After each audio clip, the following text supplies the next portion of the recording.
this is Mira Vera and welcome to my YouTube vlog. And so for today guys is, mangangalakal ako kasi kukunin ko yung kalakal dito. Baka pwede na ibenta. Ba't nakalak to? Nakalak yung pinto. Hindi ko mabuksan. Ayan, medyo luma na yata yung aming bahay. Charot. So ito guys, mangangalakal tayo. Ay. Ano po? Wala, ba't nadumihan to? Wala. Nadumihan guys. So ayan, dito ako nagsasampay ng aming damit. So guys, ito yung mga kalakal ko. Ito guys, bawat bote dito may may price. Ayan, 10 cents. So malaking bagay na siya.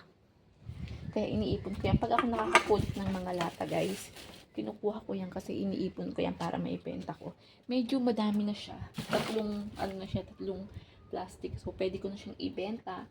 Pati, lahat ng dito guys, inumin. Ito, Yakult. Yan, meron yung halaga, 10 cents.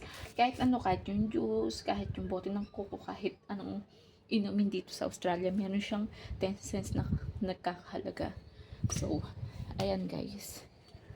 Ngayon, ayoko naman pumunta dun kasi, ayun yung basurahan namin, sobrang init. Sobrang init dito, ayun nga, nanunuyo na yung labi ko. So, ito, baka bukas ibenta na namin itong mga plastic na pwedeng ibenta. So, ayan pala. Diyan ako naglalaba, diyan ako nagsasampay. So, ayan guys. Pasok na tayo sa loob kasi sobrang init. Hindi ko kayang init dito, no? So, ang ginagawa ko lang dito, ito, standby sa bahay kasi wala pa naman tayong work. Wala pa tayong full-time na work. So, kaya nandito muna ako sa bahay. Ang ginagawa ko lang, ito, kain, tulog. So, kasi wala pa naman, trabaho. Diba? So, naglilinis din ako ng, dito, syempre, yung makakatulong kay hubby. Ayan, dito muna ako sa kwarto magpapalamig kasi sobrang init. So, guys, magkwentuhan tayo, no? About dito sa Australia. So, sa Australia pala akala ko napakadali. Porket pag nakapunta ka ng Australia, madali ka makahanap ng trabaho. Hindi pala ganun kadali guys, ang makahanap ng trabaho dito, no? So, ang dami pang proseso. Naghintay pa ako ng 3 months para makapagtrabaho dito. Pero ngayon lumabas na yung visa ko. Pwede na ako magtrabaho. So, may extra ako ngayon, guys. Sa ngayon, may extra muna tayo sa trabaho. So, ayun, guys. Ilang ba sasabi ko, hindi pala ganun kadali. Hindi pala ganun kadali lahat na akala ko pag pumunta ka dito sa Australia, meron kang trabaho, mabilis kang makahanap ng trabaho. Pala hindi ganun kadali, no?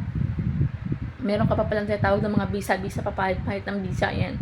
So, napaka-bless ko rin naman kasi nakapunta na ako dito at nagpapasalamat ako sa asawa ko kasi siya lahat ng gastos dito. Kung tutusin, wala akong gastos dito, pumunta ako ng Australia.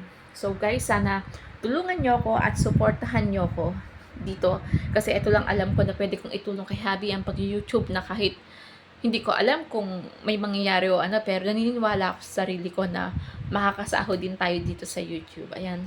So guys, maraming salamat and see you my next vlog and sana i-subscribe niyo po ako at dumami po ang subscriber ko. Umabot tayo ng 3,000.